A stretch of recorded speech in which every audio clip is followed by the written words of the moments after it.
सन 2007 में एक Indian movie आई थी जिसमें एक मज़ाहिया अंदाज में दिखाया गया था कि जहाज़ का पायलट हवा में ही बेहोश हो जाता है। पिछले साल सन 2022 में ये सेम वाक़या रेल में हुआ था, जिसमें जब जहाज़ 10,000 फीट की ऊंचाई पे उड़ रहा होता है कि अचानक जहाज़ का पायलट बेहोश हो जाता है। पीछे बैठे मुसाफिरों के हाथ पैर ठंडे पड़ गए, क्योंकि ना उनमें से कोई पायलट था और ना ही ज़रा भी किसी को आइडिया था कि अब क्या करना है आगे। सामने साफ साफ उनको अपनी मौत दिखाई दे रही थी। पर आपको सुनकर हैरानी होगी कि उन पैसेंजर्स ने ही जहाज़ को सही सलामत लैंड करवाया।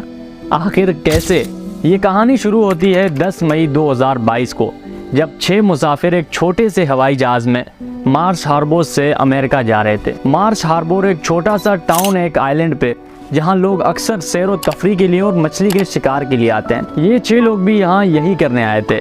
3 दिन यहाँ गुजारने के बाद 10 मई 2022 को इनकी वापसी थी अमेरिका की। ये 6 के 6 आपस में एक दूसरे को नहीं जानते थे और ना ही पहले कभी मिले थे। इन सब की मुलाकात पहली बार फ्लाइट में ही हो रही थी। सुबह 10:35 पे वो सब जहाज़ पे बैठ जाते हैं और फिर जहाज़ परवाज़ भर लेता है। इत्तेफाक से उन 6 में से एक दोस्त पायलट का दोस्त निकला और जिसका दोस्त था पायलट, वो जाके फ्रंट पे पायलट के साथ ही बैठ गया। सब कुछ बिल्कुल सही चल रहा था।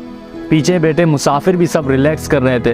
कोई फ़ोन यूज़ कर रहा था तो कोई खिड़की से बाहर बादल देख रहा था। जहाज़ भी अपने मैक्सिमम एल्टीट्यूड पर उड़ रहा था। इनका टोटल सफ़र 1 घंटे 20 मिनट का होना था, लेकिन 45 मिनट के सफ़र के बाद पायलट ने साथ बैठे दोस्त से कहा कि उसके सर में शदीद दर्द हो रहा है और जिस्म भी भारी भारी सा लग रहा है। ये कहते ही पायलट की आंखें बंद होने लगी। साथ बैठे दोस्त ने बहुत कोशिश की उसकी आंखें खोलने की, पर पायलट बेहोश हो गया था। फ्लाइट हवा में 12,000 फीट की ऊंचाई पर है। पीछे बैठे किसी को भी आइडिया नहीं था कि अब कैसे संभालना है जहाज को, और पायलट उनके सामने बेहोश पड़ा था। इन्होंने हर मुमकिन कोशिश की कि किसी तरह पायलट को होश में लाया जाए, पर पायलट को होश नहीं आया। अब इनको समझ आ गया था कि इनकी बचने की कोई उम्मीद नहीं, इनकी अगली मंजिल मौत है। लेकिन पायलट के साथ जो उसका दोस्त था उसने हार नहीं मानी।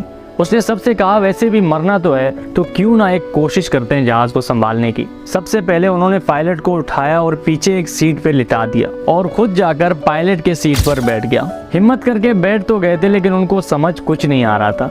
उल्टा डर भी लग रहा था कि खुदा ना खास्ता कोई ऐसी बटन ना दबा दे जिससे जहाज का इंजन बंद हो जाए या कोई और मसला बन जाए। तो उनमें से किसी ने कहा कि ATC कंट्रोल टावर कॉल करते हैं, शायद कोई मदद मिल जाए वहां से। उन्होंने बिना कुछ सोचे हेडफोन उठाया और कंट्रोल टावर कॉल किया और कहा कि हमारा पायलट बेहोश हो गया और अब हमें कुछ भी समझ नहीं आ रहा, प्लीज हमें गाइड करें कि अब किस तरह हम इस जहाज को संभालें।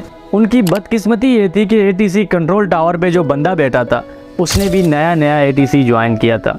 उसको इतना एक्सपीरियंस नहीं था कि वो इनको कॉल पे समझा सके कि जहाज को कैसे उड़ाना है। लेकिन उनकी खुशकिस्मती ये थी कि एक एक्सपीरियंस्ड पायलट रॉबर्ट मॉर्गन उस टाइम कंट्रोल टावर अपने किसी काम से आया था।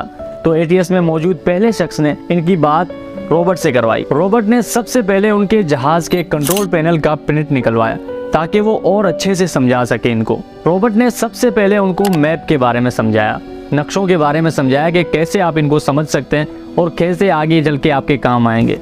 रॉबर्ट को डर था कि ऐसा ना हो ये अमेरिका के बजाय कहीं और ना निकल जाए, फिर जहाज में फ्यूल कम होने की वजह से इनका जहाज कहीं गिरकर तबाह ना हो जाए। रॉबर्ट उनको मैप समझा भी रहा था और साथ साथ उनको रडार से फॉलो भी कर रहा था कि ये सही आ रहे हैं या नहीं। आखिरकार जहाज अमेरिका एंटर कर लेता है और तब तक पूरे ATS में ये बात फैल गई थी कि जहाज का पायलट बेहोश हो गया और पैसेंजर प्लेन उड़ा रहे हैं, और पूरा ATS कंट्रोल रूम में जमा हो गया था। हर कोई अपने तरफ से उनको ट्रैक कर रहा था और रॉबर्ट लगातार उनसे राब्ते में थे।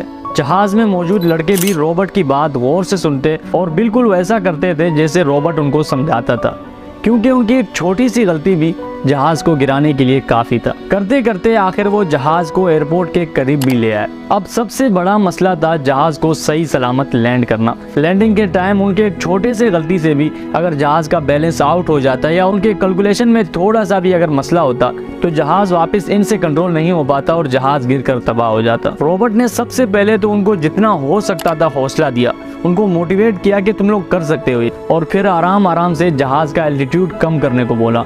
आराम आराम से जहाज 10,000 फीट से 2,000 फीट पे आ गया था। रॉबर्ट और पूरे ATC ने आने जाने वाले सारे जहाजों को रोकने का कहा और रनवे को इनके लिए खाली करवाया और एक एक चीज समझा रहे थे कि किन किन चीजों का ख्याल रखना है, जहाज का स्पीड कितना रखना है और कैसे जहाज का बैलेंस बनाए रखना है। आराम आराम से जहाज एयरपोर्ट के करीब आता गया। और अब कंट्रोल टावर से भी जहाज दिखना शुरू हो गया था। सब हैरान होकर देख रहे थे कि पायलट के बजाय पैसेंजर्स जहाज को लैंड कर रहे हैं। अब जहाज बस 200 मीटर ऊपर था रनवे के। एटीसी में मौजूद स्टाफ और जहाज में मौजूद लड़के सबकी सांसें रुकी हुई थी, क्योंकि अगले चंद मिनट इनकी जिंदगी और मौत का फैसला करने वाले थे। फाइनली जहाज के टायर्स रनवे पर टच हो गए। पूरे एटीएस की नजरें जहाज पर थी और रॉबर्ट लगातार उनको समझा रहा था कि कैसे अब जहाज को कंट्रोल करना है। और आखिरकार जहाज बिना किसी नुकसान के सही सलामत लैंड हो गया। पूरे एयरपोर्ट ने उन लड़कों को मुबारकबाद दी।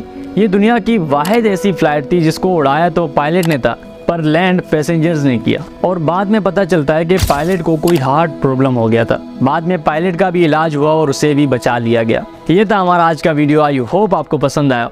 मैं और आप मिलेंगे किसी एक नए वीडियो में। तब तक के लिए अपना बहुत सारा ख्याल रखें। अल्लाह हाफिज़।